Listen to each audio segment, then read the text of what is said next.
오늘은 제3리파이 20장에서 26장까지를 공부하겠습니다.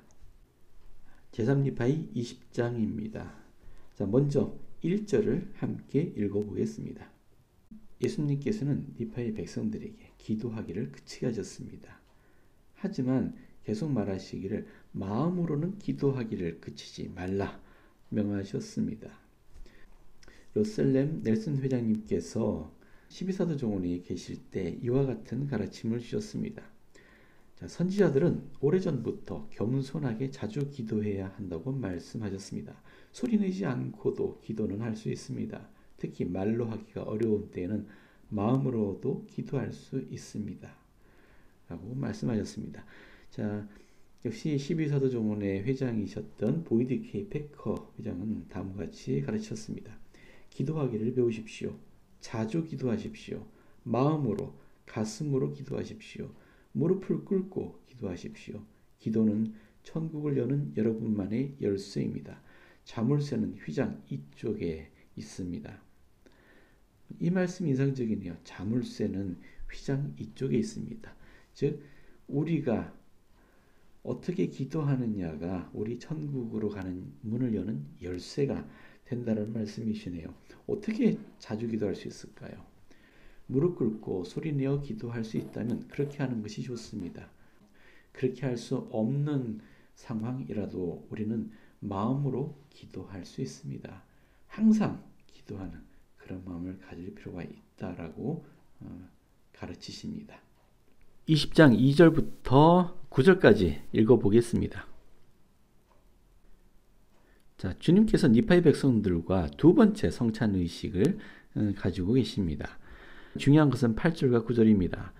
그러고 나서 그들에게 이르시되 이 떡을 먹는 자는 자기 영혼을 위하여 나의 몸을 먹는 것이요 이 잔을 마시는 자는 자기 영혼을 위하여 나의 피를 마시는 것이니. 즉 성찬 의식은 실제로 먹는 행동이지만은 이것은 영혼을 위한 것이라고 설명하십니다. 그리고 이것을 행하는 자들은 결코 영혼이 줄이거나 목마르지 아니하고 충만하리라 하셨습니다. 델린 H. 옥스 장로님의 말씀입니다. 자, 성찬을 취하는 것과 관련된 약속을 이렇게 가르쳤습니다. 매주 교회에 참석함으로써 우리는 주님께서 명하신 대로 성찬을 취할 기회를 누립니다. 합당한 준비와 자세로 성찬을 취한다면 정결하게 하는 침례 효과를 새롭게 하며 그분의 영이 항상 우리와 함께 하실 것이라는 약속에 합당한 자격을 얻습니다.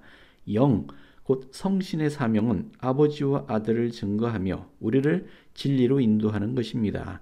간증과 진리는 한 사람이 개종하는 데에서 필수 요소이며 이렇게 매주 성찬을 새롭게 할 때 거두는 최상의 수확입니다. 저는 생활 속에서 매일 결정을 할 때나 영적 성장을 할 때 그 약속이 성취되는 것을 경험했습니다. 우리가 매주 교회에 참석하여 성찬을 취함으로써 우리는 영, 그 성신을 함께 동반하게 됩니다. 옥수 장로님 말씀을 계속 읽어보겠습니다. 성찬 성약을 새롭게 하는 이 중대한 일에 느슨해진 형제자매님께 제1회장단의 다음 말씀을 빌어 저희 간절한 청을 전합니다. 다시 돌아와 주님의 식탁에서 성찬을 들고 성도들과 우정을 나누며 달콤하고 만족스러운 열매를 다시 맛보시기 바랍니다. 우리 모두 성찬을 취하여 충만하리라는 구주의 약속을 받을 자격을 갖춥시다. 충만하리라는 말은 영으로 충만하게 된다는 뜻입니다. 이러한 영, 즉 성신은 우리의 보혜사, 방향 안내자, 전달자, 통역자이자 증인이며 정화시키는 자, 곧 아주 확실한 안내자며 성결하게 하시는 분입니다. 이 모두는 우리가 현세에서 영생을 향한 여행을 하는데 꼭 필요합니다. 우리 하나님께서는 작은 수단으로 큰 일을 이루십니다. 매주 교회 참석해서 성찬을 작은 빵과 물을 취하는 것이 뭐 그렇게 대단한 일이라고 생각되겠습니까? 하지만 이것을 매주 근면하게 행할 때 우리는 영적으로 달라집니다. 진실로 영으로 충만하게 될 것입니다. 10절부터 20절까지 읽겠습니다. 이사야의 말이 이루어질 때 그때 아버지께서 그의 백성과 세우신 성약이 이루어지리로다. 아버지께서 이루시겠다고 하는 성약은 여기 두 가지가 언급되어 있습니다. 자, 첫 번째, 지면에 널리 흩어진 남은 자들이 동서남북에서 모여들 것이다. 자, 두 번째, 그들을 구속하신 주 그들의 하나님에 대한 지식에 이르게 되리라 라는 약속입니다. 자, 이스라엘 지백에 준 약속입니다. 자, 첫 번째는 실질적으로 모여들 것이다. 이 민족이 혈통이 회복되어 모여들 것이다 라는 약속과, 두 번째, 하나님에 대한 지식에 이르게 될 것이다. 즉 복음의 가르침을 받을 것을 언급하고 있습니다. 자, 원래 이스라엘 백성들은 한 가지 축복과 의무가 있었죠. 우리 주님께서 27절에서 이것을 이야기하고 계십니다. 아버지께서 아브라함과 세우신 성약을 이루시리니 내 씨로 말미암아 땅의 모든 족속이 복을 받으리라 하신 것이라. 내 씨라는 것은 아브라함의 후손들을 의미합니다. 아브라함의 후손들로 말미암아서 땅의 모든 족속이 복을 받으려면은 그들이 하나님의 말씀을 모든 족속에게 전해야 되지 않겠습니까? 이를 위해서는 이스라엘 백성들은 모범을 보여야 됩니다. 자, 그들은 하나님의 백성으로서 모범을 보이고 이 말씀을 세상 끝까지 전하는 책임을 받고 있었습니다. 그것이 아브라함의 후손이 되는 특권이요 또는 의무이기도 했습니다. 그런데 실제 이스라엘 백성들은 그 의무를 다 했습니까? 주님께서는 아브라함에게 그 자손들이 복음과 신권을 받을 것이며 그들을 통해 모든 지상 가족이 축복을 받을 것이라고 약속하셨습니다. 즉 복음과 신권을 받는 특권을 갖게 될 것이고 그들로 인해서 지상의 모든 가족이 축복을 받을 것입니다. 하지만 하나님께서는 이스라엘 백성이 죄를 짓고 그분을 거부했기 때문에 그들을 흩으셨습니다. 실제 이스라엘 백성들은 무엇을 했습니까? 죄를 지었습니다. 즉 계명을 지키지 않았습니다. 모세의 율법을 지키지 않았습니다. 그리고 우상을 섬겼습니다. 그분을 거부했습니다. 그분을 거부한 실질적인 행동이 무엇입니까? 주님께서 보내신 선지자들을 거부했습니다. 그들을 박해하고 죽이기도 했습니다. 이스라엘 백성들의 이러한 행동으로 인해서 슬픔을 겪은 대표적인 선지자 중에 한 사람 예레미야를 들 수 있겠습니다. 예레미야는 유대인들이 회개하지 않으면 이 큰 성 예루살렘이 멸망할 것이라고 예언했었습니다. 예레미야는 리하이와 동시대 사람이죠. 이 유대인들은 예레미야를 붙잡아서 지하 감옥에 가두어 버렸습니다. 예레미야가 지하 감옥에 있는 동안에 바빌로니아가 침공해 왔고 예루살렘은 멸망했습니다. 예레미야가 밖에 나와 보니 이미 예루살렘은 멸망한 상태였습니다. 슬프게도 이스라엘 자녀들은 하나님께 죄를 범했고 그 약속들은 무효화되었습니다. 결국 하나님께서 경고하신 대로 그들은 약속의 땅에서 쫓겨나 온 세상에 흩어졌습니다. 하지만 주님께서는 그들을 잊지 않으십니다. 언젠가 그들을 모으고 그들을 가르치실 것이라고 약속하셨습니다. 자, 이것을 우리는 이스라엘의 집합이라고 말합니다. 이 집합은 어떠한 방식으로 이루어지는지 스펜스 W. 킴볼 회장님의 말씀을 읽어보겠습니다. 현재 이스라엘의 집합은 참된 교회에 가입하여 참 하나님의 지식을 얻는 것으로 이루어진다. 그러므로 회복된 복음을 받아들인 사람과 현재 살고 있는 국가에서 성도들과 함께 모국으로 주님을 예배하고자 하는 이들은 이스라엘 집합의 법을 지킨 것이며 이 후기에 성도들에게 약속된 모든 축복의 상속자가 된다 라고 설명하셨습니다. 킴볼 회장님이 말씀하신 이 집합은 영적인 집합을 의미합니다. 자, 현대에 회복된 복음을 받아들이는 모든 사람들은 이스라엘의 백성으로 헤아림을 받습니다. 즉 이들은 이스라엘 집합의 법을 지킨 것이 됩니다. 그리고 동일하게 약속된 축복의 상속자가 됩니다. 따라서 지금 우리 후기 성도들은 이 집합의 한 부분이 되는 것을 말씀하고 계십니다. 22절 보겠습니다. 자, 또 보라, 이 백성을 내가 이 땅에 세워 내가 너희 조상 야곱과 세운 성약을 이루리니. 자, 주님께서 이 백성이라고 했습니다. 이 백성이 누굽니까? 지금 니파인들이죠. 이 땅은 미대륙입니다. 자, 이 백성을 이 땅에 세워서 내가 너희 조상 야곱과 세운 성약을 이루리니. 이 땅은 새 예루살렘이 될 것이라고 했습니다. 여기 이 땅이라고 했습니다. 우리는 흔히 새 예루살렘은, 즉 시온은 미주리주 잭슨군 내에 세워질 것으로 생각합니다. 그것은 선지자 조셉 스미스를 통해서 알려주었습니다. 하지만 그곳은 시온의 중심지이지 시온의 모든 영역이 아닙니다. 주님은 이 땅이 새 예루살렘이 될 것이라고 하셨습니다. 이 시온의 경계는 더욱더 넓혀져서 이 모든 땅들을 포함하게 될 것입니다. 자, 이 시온, 새 예루살렘은 영적으로나 물리적으로 안전한 장소가 될 것입니다. 구주께서는 후기에 대해 말씀하시면서 우리가 거룩한 곳에 서라고 권고하시면서 시온과 시온의 스테이크가 안전할 것이라고 약속하셨습니다.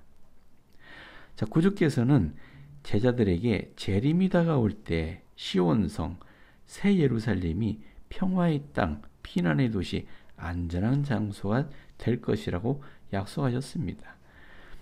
여전히 새 예루살렘, 이스라엘의 집합에 대해서 모호한 이해를 하고 계셔서 질문하신 분들이 간혹 있습니다.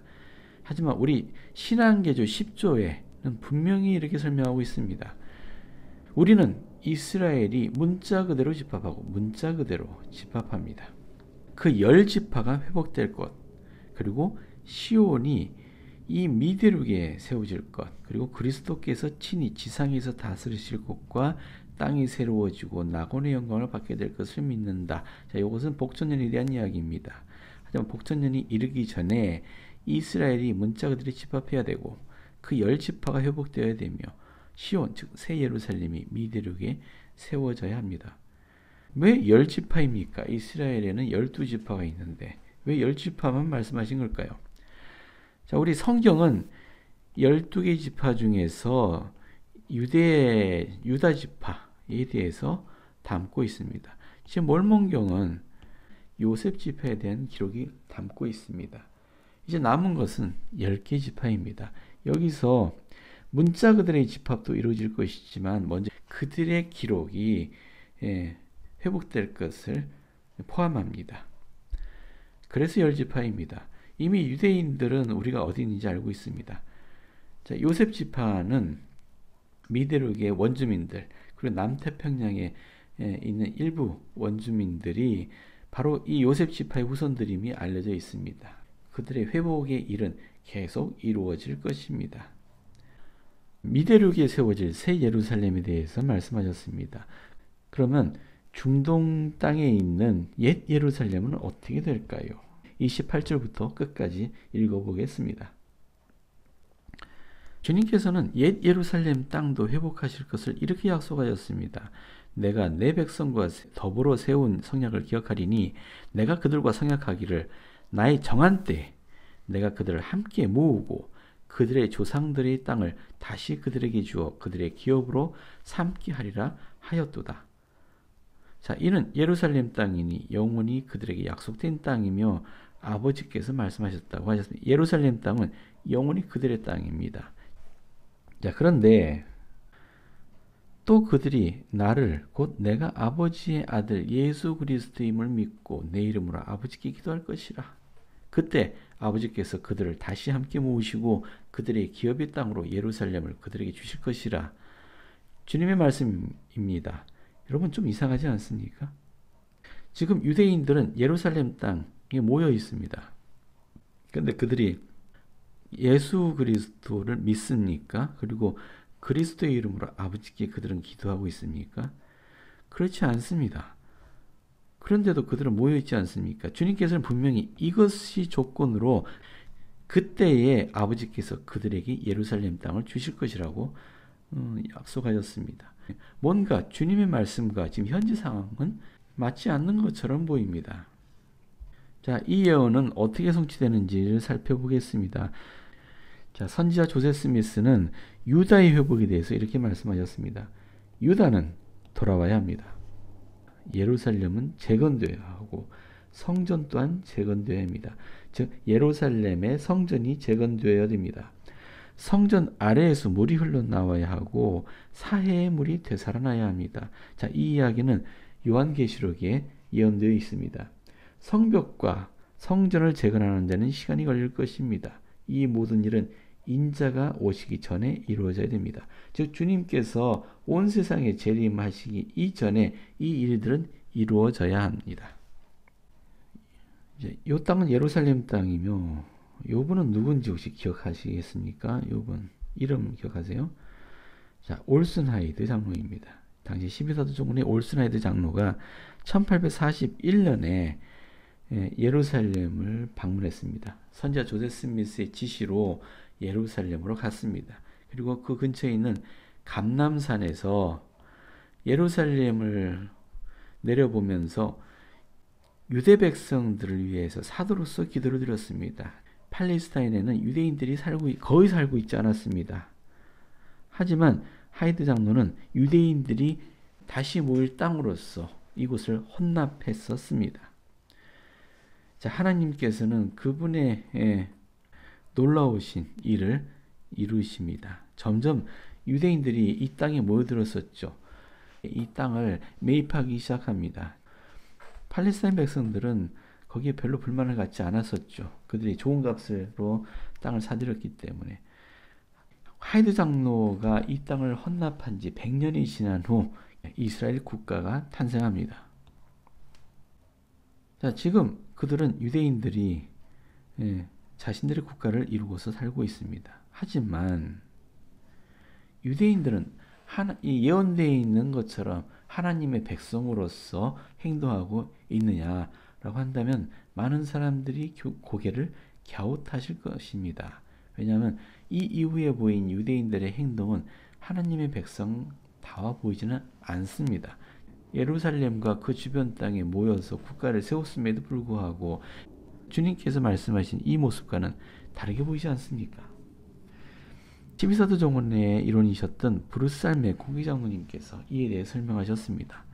전 세계가 알고 있듯이 많은 유대인이 현재 팔레스타인으로 집합하고 있다. 그곳에 그들의 조국과 예배 방식이 있으나 그리스도에 대한 믿음 또는 영원한 복음의 법과 의식을 받아들이는 곳과는 관계가 없다. 이것이 경전에 나오는 유대인의 후기 집합인가? 물론 아니다. 이 점에 대해 오해가 있어서는 안 된다. 유대인들이 조국과 국가 조직과 왕국으로 모이는 이 집합은 선지자들이 약속한 집합이 아니다. 이것은 고대 약속이 성취된 것이 아니다. 그들은 함께 모였지만 참된 교회와 그들이 고대 메시아로 섬기던 분의 무리로 집합한 것이 아니라. 자, 맥콩기 장로님 분명히 예언의 성취가 아니라고 하셨습니다.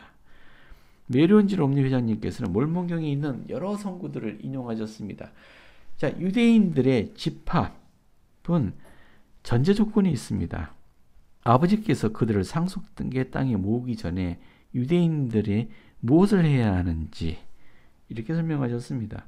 그들이 더 이상 그들 마음을 바꾸어 이스라엘을 거룩한 자를 거스르지 아니하는 그날이 이르면, 그리고 그들이 그들의 구속주를 아는 지식에 이르게 될 때에, 또는 그들이 하나님의 참된 교회와 무리에게 회복될 때, 그들이 나 곧 내가 그리스도임을 믿는 날이 이르면, 또는 그들이 그리스도가 하나님의 아들임을 믿고 구속을 믿으며 청결한 마음과 깨끗한 손을 가지고 그의 이름으로 아버지를 경배하고 또 다른 메시아를 더 이상 고대하지 아니할 그 날이 이르면, 내 복음의 충만함이 그들에게 전파될 때가 이르면, 그리고 그들이 구주의 이름으로 아버지께 기도하게 되면, 자, 이런 것들이 조건입니다. 이렇게 될 때면 이제서야 비로소 유대인들의 집합이 이루어질 것이다. 즉 선지자들이 예언한 이 유대인들의 집합이 이루어질 것이라고 우리 몰몬경은 이야기하고 있습니다.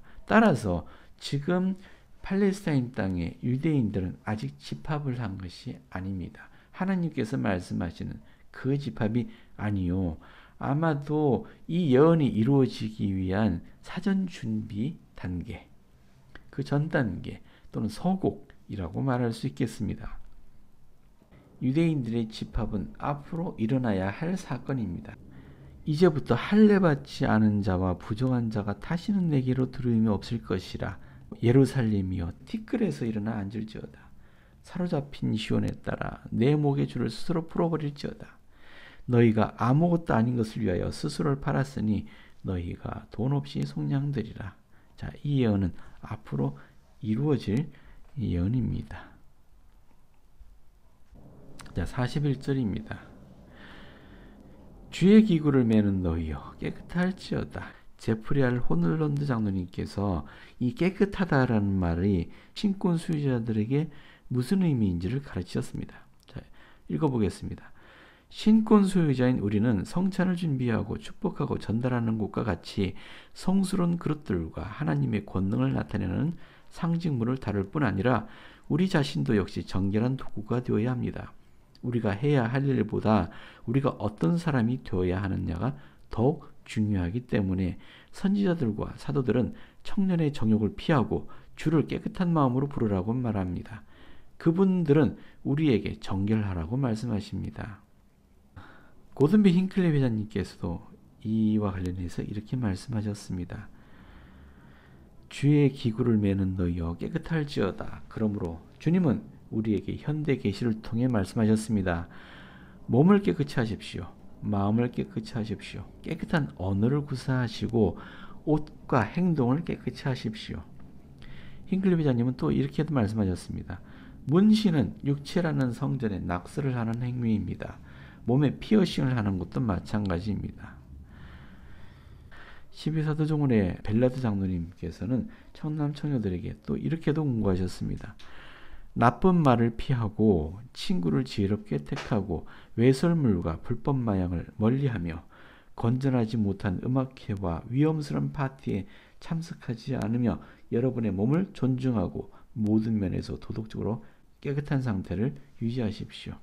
자, 주님의 공고의 말씀이셨습니다. 제3니파이 21장입니다. 자, 21장 1절에 주님께서는 이스라엘의 집합의 표적을 주시겠다고 하셨습니다. 자, 1절부터 5절까지 내용에서 이 표적을 한번 찾아보시기 바랍니다. 자, 여러분이 찾으신 네 가지 표적은 무엇입니까? 자, 2절부터 한번 보겠습니다. 자, 첫 번째는 내가 너희에게 선포할 이러한 일들이 이방인들에게 알려져서, 즉 주님께서 니파인들에게 선포한 이러한 일들이 이방인들에게 알려지는 것입니다. 두 번째는 야곱 집의 한 남은 자인 이 백성에 관하여 또 그들에 의하여 흩어지게 될 나의 이 백성에 관하여 알게 될 때, 자, 이것은 복음의 회복과 몰몬경의 출현을 의미합니다. 세 번째 표적은 이 땅에 세워져 아버지의 권능으로 자유로운 백성이 되어, 자, 이 땅은 미대륙입니다. 미대륙의 자유로운 백성의 국가가 건설이 됩니다. 우리가 소위 말하는 미합중국입니다. 미국은 세계 최초의 자유헌법을 채택한 나라입니다. 따라서 미국이라는 나라는 복음 회복에 있어 필수적인 조건이었습니다. 자, 네 번째는 이러한 일들과 이후에 너희 중에 이루어질 일들이 이방인들에게서 죄악으로 인하여 믿지 않음에 빠져들 너희 자손에게로 나올 때라고 했습니다. 즉 이방인에게서 너희 자손에게로 이러한 일들이 전해지는 것입니다.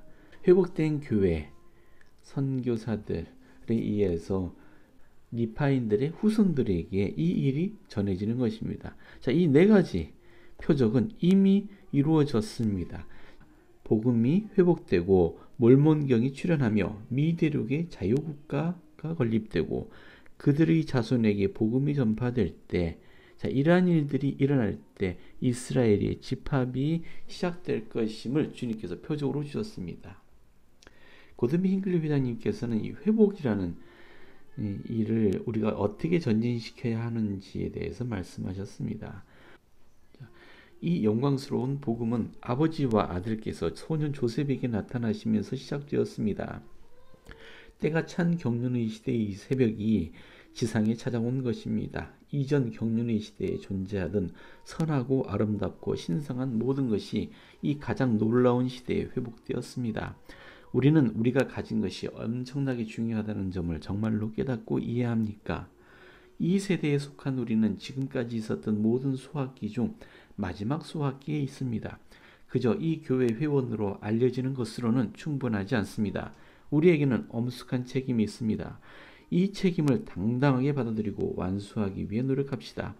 우리는 악을 선으로 보답하며 주님의 길을 모범으로 가르치고 그분께서 우리에게 보여주신 크나큰 봉사를 완수하면서 만인에 대한 사랑을 품고 그리스도를 충실하게 따르는 사람으로 생활해야 합니다.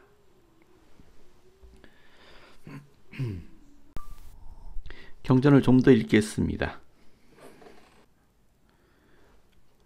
자, 주님께서는 이방인들에게 이러한 일들이 나오는 것이 마땅하다고 설명하셨습니다. 이방인들로 하여금 만일 저들이 마음을 완악하게 아니하면 그리고 그들이 회개하고 내게로 와서 내 이름으로 침례를 받고 나의 교리에 참된 요점을 알게 되면 저들로 내 백성 가운데 헤아림을 받게 하려 하심이라. 즉 후기 성도들이 회복된 복음을 받아들이고 그리스도를 따르게 될 때 이방인들이 개종하는 것이 곧 이스라엘의 집합의 한 부분임을 설명하고 있습니다. 내 백성으로 헤아림을 받게 하신다고 하셨습니다. 이러한 일들이 이루어지는 것을 니파인들의 후손들이 알기 시작할 때 그것이 표적이 될 것입니다. 자, 사람들은 이 일을 잘 믿지 못할 텐데 왜냐하면 그것은 크고 기이한 일로 여겨지기 때문입니다. 21장 10절부터 끝까지 읽어보겠습니다. 자, 주님께서는 이방인들에게 대해서 이렇게 말씀하십니다. 22절 보겠습니다. 여기 그들은 이방인을 의미합니다. 이 이방인들이 회개하고 내 말에 귀를 기울이며 마음을 완악하게 하지 아니한다면 그들 중에 내 교회를 세울 것이라고 하셨습니다. 자, 이 일은 이루어졌습니다. 이방인 가운데 주님의 교회가 세워졌습니다. 그들은 성약 안으로 들어와서 내가 이 땅을 그들의 기업으로 준 야곱의 남은 자들 가운데 헤아림을 받으리라. 자, 이 땅은 미대륙입니다.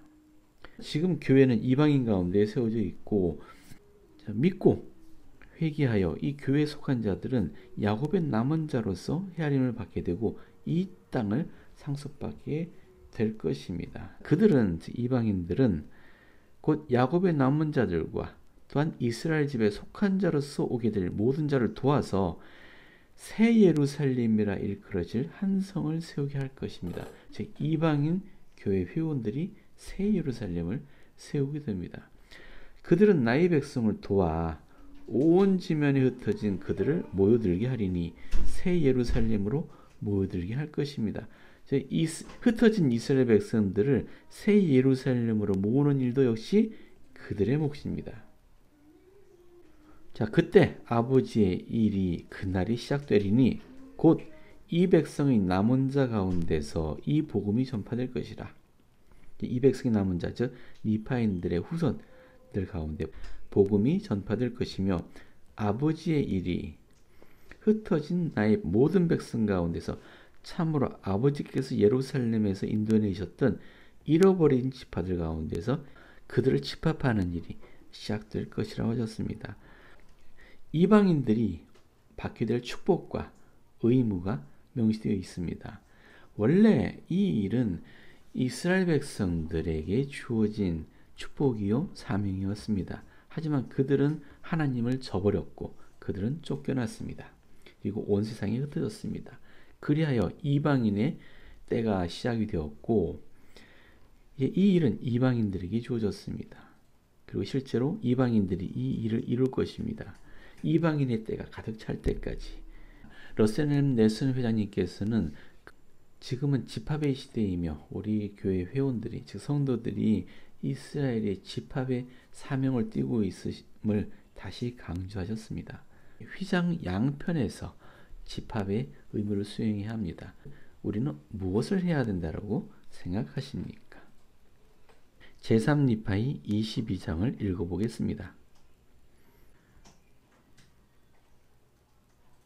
자, 1절과 2절을 함께 살펴보겠습니다. 여러분들은 잘 이해가 되십니까? 다시 읽어보면은 잉태하지 못하여 생산하지 못하는 너는 노래할지어다. 이것이 무슨 말인가요? 왜 잉태하지 못하는 건가요? 자, 산고를 겪지 못한 너는 노래를 바라며 크게 외칠지어다. 황무한 자의 자식이 결혼한 여인의 자식보다 많음이니라. 주께서 말씀하시느니라. 내 장막의 털을 넓히며 그들로 내 초소의 휘장을 넓게 펴게 하되 아끼지 말고 너의 줄을 길게 하며 너의 말뚝을 견고히 할지어다. 자, 도움 없이는 이해하기가 어려우실 것입니다. 자, 교재에 있는 설명을 같이 함께 보겠습니다. 자, 구주께서는 이스라엘의 집합에 관하여 더 가르치시기 위해 이사야 54장을 인용하셨습니다. 예언서에서 흔히 볼 수 있는 비유를 사용하여 이사야는 이스라엘을 주님이 남편인, 자, 주님이 남편입니다. 주님이 남편인 여인으로 이스라엘을 의인화했습니다. 이 여인은 사악함 때문에 버림받았으나 자비로운 남편과 화해하는 날이 올 것입니다. 이사야는 이 비유를 사용하여 회복이 전개되는 기적을 아름답게 묘사했습니다. 그는 이 여인이 자녀들이 증가함에 따라 장막을 넓혀야 할 것이며 늘어나는 가족을 수용하기 위해 말뚝을 견고히 해야 할 것이라는 약속을 남겼습니다. 주님께서 얼마나 지극하게 이스라엘에 헌신하시는지 선언하신 말씀에서 결혼 성약에 따른 신성한 의무를 상기하게 됩니다. 이스라엘은 안전하고 아름다운 장소와 적에게서 보호될 것이라는 약속을 받았습니다. 자, 본문을 다시 보겠습니다. 잉태하지 못하여 생산하지 못하는 너는 왜 잉태하지 못합니까? 자, 남편에게서 버림받았기 때문입니다. 버림받은 이유는 남편과의 약속을 지키지 않았기 때문이죠. 그런데 노래할지어다. 즉 남편과 화해하는 날에 노래할지어다입니다. 상고를 겪지 못하는 것은 잉태하지 못한다는 것과 같은 의미입니다. 황무한 자, 즉 생산하지 못하던 자의 자식이 결혼한 여인의 자식보다 더 많다. 자, 주께서 말씀하십니다. 즉 주님과 이스라엘 백성이 화해하는 것을 의미합니다. 자, 그리하여 자녀를 낳기 시작했으니 가족이 많아지니 당연히 장막, 즉 천막을 더 넓게 쳐야 되겠죠. 더 큰 장막을 준비해야 됩니다. 초세 휘장을 넓게 펴고 줄도 더 길게 하고 말뚝을 견고히 해야 합니다. 자, 너를 지으신 자는 내 남편이시라. 자, 아내를 지은 자는 남편입니다. 그래야 어떤 축복이 주어집니까? 결국 내 모든 자녀는 주의 가르침을 받을 것인즉 내 자녀의 평안이 심히 클 것이니라. 이스라엘 말일에 이스라엘이 받게 될 축복입니다. 이것은 우리 후기 성도들에게도 적용되는 축복이겠습니다. 우리 자녀 가진 부모님께서는 위안을 주는 말씀 아닙니까? 내 자녀의 평안이 심히 클 것이니라. 24장을 함께 읽겠습니다. 자, 1절에 보시면은 주님께서는 너희는 이 일을 부지런히 상고하라고 하셨습니다. 무엇을 상고하라는 얘기인가요? 이사야의 말이 위대함이라. 즉 이사야의 말을 부지런히 상고하라고 하셨습니다. 이사야의 말은 정령 그가 이스라엘 집에 속한 내 백성에 관한 모든 일에 대하여 말하였음이니라. 그러므로 그가 불갑을 이방인에게도 말하여야 할 필요가 있느니라. 이방인들도 회개하면 이스라엘의 집이 됩니다. 이사야의 말은 위대하고 중요하니 상고하라고 하셨습니다. 상고하라는 말은 단순히 깊이 생각하라는 의미라기보다 영어를 보면은 search라는 표현을 썼습니다. 즉 탐색하라는 의미입니다. 이사야서를 곳곳을 살피고 연구하여서 그 모든 내용들을 이해할 때까지 연구하라는 의미로 이해해야 될 것 같습니다. 우리 설명을 한번 보겠습니다. 구주께서는 이사야 예언이 내 백성에 관한 모든 일, 곧 하나님께서 담당하시는 방대한 규모를 다룬다고 가르치셨습니다. 구주께서는 이사야의 예언을 지시하면서 이사야의 말이 위대함이라고 선언하셨습니다. 자, 주님께서 권고하셨습니다. 이사야서를 상고하라. 자, 우리도 이사야서를 사사치 연구하고 공부하는 목표를 세울 필요가 있겠습니다. 자, 5절에는 무엇을 상고하라고 하셨습니까? 자, 선지자들을 상고하라고 하셨습니다.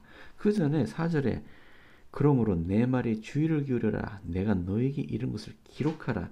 주님께서는 항상 기록하도록 하셨습니다.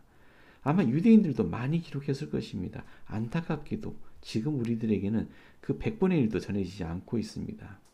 하지만 아버지의 뜻에 따라 이 기록한 것이 이방인에게 나아가리라 하셨습니다. 이 몰몬경도 이방인에게 나아갑니다. 자, 우리들에게 주어진 계명은 이 선지자들을 상고하는 것입니다. 경전을 상고하여야겠습니다. 자, 23장의 내용은 이사야의 말씀과 기타 경전의 말씀을 상고하라는 것으로 정리하겠습니다. 주님께서는 니파의 백성이 갖지 못한 경전을 더 주겠다라고 말씀하셨습니다. 자, 니파의 백성들이 갖지 못한 대표적인 경전이 말라기서입니다. 말라기는 기원전 400년경의 선지자입니다. 따라서 기원전 600년경에 예루살렘을 떠났던 니파의 백성들은 이 말라기의 말씀을 갖지 못했습니다. 주님께서 이 말씀을 전해주셨습니다. 이 말라기서의 내용에 대해서는 참고 자료를 통해서 학습하시기 바랍니다. 일단 함께 읽겠습니다.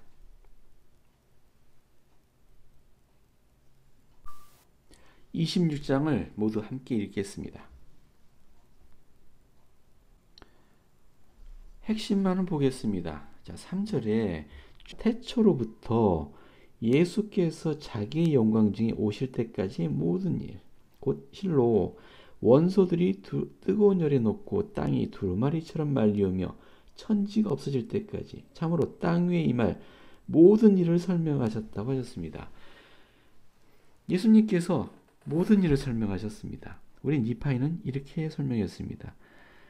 예수께서 진실로 백성들에게 가르치신 것을 100분의 1도 이 책이 기록할 수 없으나 보라 그가 백성들에게 가르친 것의 대부분이 니파이판에 실려있도다. 주님께서 많은 것을 가르쳤고 이것을 니파이 백성들은 기록했습니다. 니파이판 즉 금판에 기록했습니다마는 지금 몰몬이 말하고 있는 이 책, 즉 몰몬경에는 100분의 1도 기록하지 않았다고 했습니다. 왜일까요? 자, 이 그림은 마태, 마가, 누가, 요한복음, 즉 사복음서를 보여주는 그림입니다. 여러분들 사복음서에는 예수 그리스도께서 어떻게 성령을 베푸셨는지를 우리에게 알려주는 귀중한 기록입니다. 하지만 우리에게 전해지고 있는 이 4개 복음서에서 예수님이 실제로 유대인들에게 베푸신 것에 얼마나 기록되어 있습니까? 학자들은 이렇게 얘기합니다. 이 사복음서에는 그리스도의 교리가 거의 실려있지 않다고 하셨습니다. 물론 그리스도의 교리는 신앙, 회개, 침례, 성신의 은사입니다. 이 원리는 모두 다 복음서에 있습니다. 하지만 그 이외에 우리 전세, 현세 우리 삶의 목적, 내세 어떻게 심판을 받을 것인지, 교회는 어떻게 성도들을 구원하는 일을 해야 되는지 가르치실 것이 많을 것입니다. 그리고 주님께서 부활하신 이후 40일 동안 제자들과 함께 거했다고 기록되어 있습니다. 그 40일 동안 주님은 무엇을 하셨겠습니까? 그의 제자들에게 다시 가르침을 베푸셨을 것입니다. 부활하신 주님은 그 제자들을 다시 모으고 교회 조직을 다졌을 것입니다.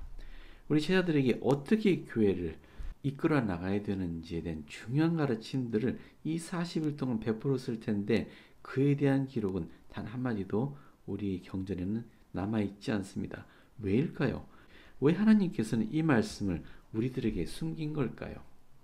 몰몬경도 마찬가지입니다. 주님께서 하신 말씀의 100분의 1도 몰몬경에는 남아있지 않습니다. 자, 주님께서는 그 이유를 이렇게 설명하셨습니다. 자, 9절에 또 그들의 신앙을 시험하기 위하여 그들이 먼저 받을 필요가 있는 이것을 받고 나서 그들이 이러한 것을 믿을진데 더 큰 것들을 그들에게 나타낼 것이로다. 주님께서는 우리의 신앙을 시험하겠다고 하셨습니다.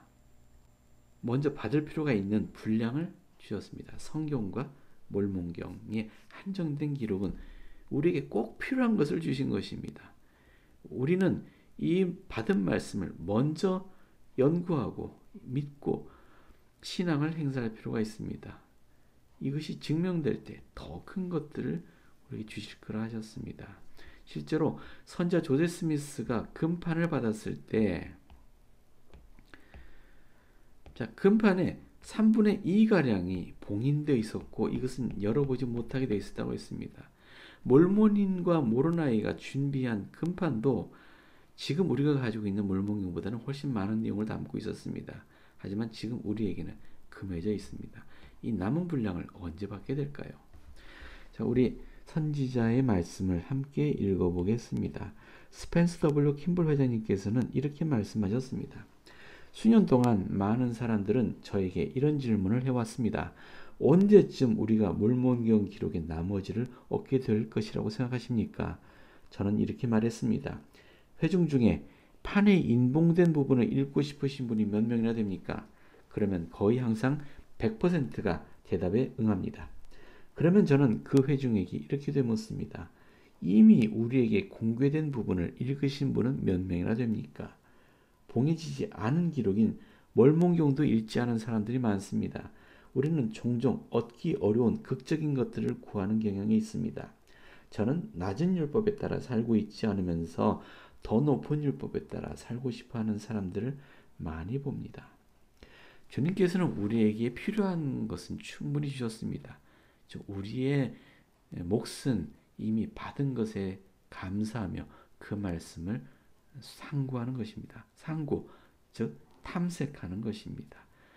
자, 우리가 이된 신앙을 행사할 때 더 큰 지식을 우리에게 주실 그 약속이 이루어질 것입니다. 자, 오늘 우리가 공부하는 내용은 이 말씀으로 마치게 됩니다. 자, 또 그들은 서로 가르치며 성령을 베풀었고 또 그들 중에 모든 것을 공유하며 각 사람이 서로 의롭게 대하였더라. 또 이렇게 되었나니 그들은 예수께서 그들에게 명하신 대로 범사를 행하였더라. 그리고 예수의 이름으로 침례를 받은 자들은 그리스도의 교회라 일컬어졌더라. 예수 그리스도의 교회에 속한 자들의 참모습을 언급하고 있습니다. 자, 우리는 이러한 교회를 완성해 나가야 하겠습니다. 자, 예수 그리스도의 이름으로 마칩니다. 아멘.